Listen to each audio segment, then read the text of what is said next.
కానున్న కొలువుల జాతర, మీరు కొలువుల జాతర అనకంటారా నాయన, నాకు ఏదైనా బావిలో దుంకాలనిపిస్తుంది. కొలువుల జాతర మీరు అనకండి దయచేసి. దావోస్ కి పోయిండ్రు, ఆ కంపెనీ అన్నారు, ఈ కంపెనీ అన్నారు, ఏ కంపెనీ రాలి, అన్ని డేటా పెట్టుకొని మాట్లాడతాం. ఇప్పుడు ఎందుకు డేటా పెట్టుకొని క్లియర్ గా ఆ కంపెనీలు ఏంది, మీరు దావోస్ కి పోయి మాట్లాడినటువంటి కంపెనీలు ఏంది, సో ఆ కంపెనీల వల్ల మనకు ఒడిగింది ఏంటి, తెలంగాణకు వచ్చింది ఏంటి, ఇక్కడ మీరు చేసేది ఏంటి, పక్కన ఆంధ్రప్రదేశ్ లో ఏం కంపెనీలు తెచ్చుకున్నారు, ఎటువంటి అతిపెద్ద డేటా సెంటర్లతో డీల్ కుదిరించుకున్నారు, సో అక్కడ ఏం జరుగుతోంది, ఇక్కడ ఏం జరుగుతోంది, ఎవడేం చేస్తున్నాడు, అన్ని మనం తెలుసుకుందాం. ఓకే, ఇప్పుడు జపాన్ పోయి మళ్ళా కొలువుల జాతర అంటారు, మళ్ళా ఇక్కడికి వచ్చి వివిధ శాఖల్లో ఖాళీలు ఇలా ఉండొచ్చని అంచనా. పోలీస్ శాఖ, వైద్య శాఖ, ఆర్టీసీ, గురుకులాలు, ఇంజనీరింగ్, వ్యవసాయ శాఖ, R&B, రెవెన్యూ, మహిళా శిశు సంక్షేమం. దయచేసి తెలంగాణ ప్రజలారా, ఎగ్జామ్ రాయడానికంటే ముందు పోలీస్ సీఎంఓతోనో లేకపోతే ఆ చైర్మన్ తో, ఆ TPSSC చైర్మన్ తోటి డీల్ కుదిరించుకోండి ప్రజలారా.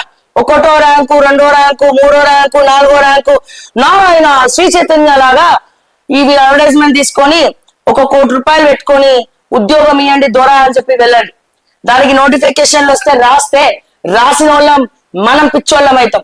ఎందుకంటే ఉద్యోగాలన్నీ కూడా అమ్ముకుంటున్నారు కాదు, అమ్మేసుకున్నారు. గ్రూప్ 1 అయితే దారుణంగా అమ్ముకున్నారు.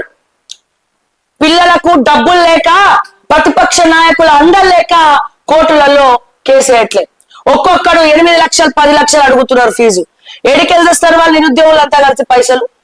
అడ్వకేట్ ఫీజు 10 లక్షలు అడుగుతున్నారు, 8 లక్షలు అడుగుతున్నారట. వీళ్ళేదో BRS వాళ్ళు, ఆ KTR వచ్చి మాట ఇచ్చిందట ఆ గెల్లు శ్రీనివాస్ యాదవ్ ఆధ్వర్యంలో. ఆ మాటకే క్వశ్చన్ అయిపోయింది, మాటలకే బురుడి అయిపోయింది తప్ప వీళ్ళకి అడ్వకేట్ పెట్టుడు లేదు, పీకు ఏం లేదు. అక్కడ బీజేపీ వాళ్ళు అయితే సపోర్ట్ చేయరు. ఓకే, సో KTR వీళ్ళందరూ కలుస్తున్నారు. వీళ్ళు ఏం చేయాలి? మా యూట్యూబ్ ఛానల్ ని కలుస్తున్నారు, శాటిలైట్ ని కలిసిన వాళ్ళు వార్తలు వేస్తలేరు. ఓకే, అండ్ అట్లాగే పక్క పార్టీ వాళ్ళని, ఎదురు పార్టీ వాళ్ళని, ఆ పార్టీ వాళ్ళని, ఈ పార్టీ వాళ్ళు అందరినీ కలుస్తున్నారు. ఈ కలిసినటువంటి క్రమంలో నేను చెప్తున్నాను, నాకు బాధపడుతున్నారు వాళ్ళు. కలిసినటువంటి క్రమంలో KTR ని కలిసిందట, ఈ గెల్లు శ్రీనివాస్ యాదవ్ పట్టుకపోయిందట. ఏమైంది? అడ్వకేట్ ని పెట్టి పిల్లేయాలంటే 8 లక్షలు 10 లక్షలు అడుగుతున్నారు సార్, మా దగ్గర తహత లేదంటే మేము పెడతాం అడ్వకేట్ నారట. దాన్ని కూడా కుక్కలు తిప్పించుకుంటున్నారు వీళ్ళని.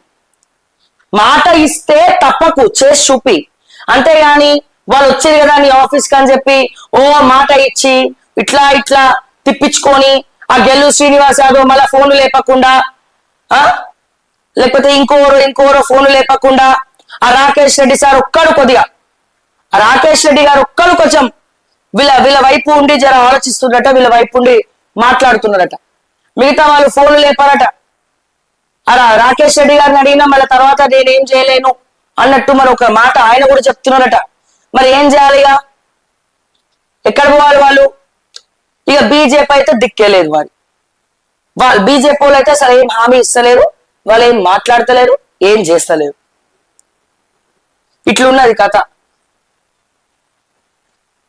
సో వివిధ శాఖల్లో ఖాళీలు ఇలా ఉండొచ్చని అంచనా. పోలీసు శాఖ 12,150, వైద్య శాఖ 2,762, RTC 3,038, గురుకులాలు 2,850, ఇంజనీరింగ్ 2,510, వ్యవసాయ శాఖ 148, R&B 185, రెవెన్యూ 10,954, మహిళా శిశు సంక్షేమం 14,236. పలు ఇతర శాఖల్లో గ్రూప్ 1 పోస్టులు ఉండే ఛాన్స్. భర్తీకి సిద్ధంగా 56,000కు పైగా ఉద్యోగాలు. ఆయా శాఖల నుంచి ప్రభుత్వానికి నివేదికలు. త్వరలో 18,236 పోస్టులకు నోటిఫికేషన్. మంచి విషయమే, కానీ దాన్ని అమ్ముకుంటే మాత్రం ఏం చేయలేము. ఇప్పటికే అన్ని ఉద్యోగాలు అమ్మేసుకుంటున్నారు. ఏం ప్రూఫ్లు లేకుండా మాట్లాడకమ్మా అని అనుకోకండి, అన్ని ప్రూఫ్లు ఉన్నాయి. ఈ రోజున ప్రతిపక్షాలు కూడా దిక్కు లేకుండా ఈ నిరుద్యోగులందరూ కూడా తిరుగుతున్నారంటే మీరు అర్థం చేసుకోవచ్చు తెలంగాణ రాష్ట్రంలో ఎటువంటి సిండికేట్ పాలిటిక్స్ నడుస్తున్నాయి అనేది మీరందరూ కూడా ఆలోచించాలి. అందరు ఏకమైపోయారు ఇడ, అందరు ఏకమైపోయింది. నీతి ఒకవైపు అయిపోయింది, అవినీతి ఒకవైపు అయిపోయింది. ఆల్ పార్టీస్ లో ఉన్నటువంటి అవినీతి నాయకులు ఒకవైపు అయిపోయినారు. నీతి నాయకులు ఉన్నారా సావ్యాసం? ఏమో, తూర్పు తిరిగి దండ పెట్టుకోవాలి. అటువంటి వాళ్ళు ఉన్నారో లేదో కూడా మనకు తెలియదు.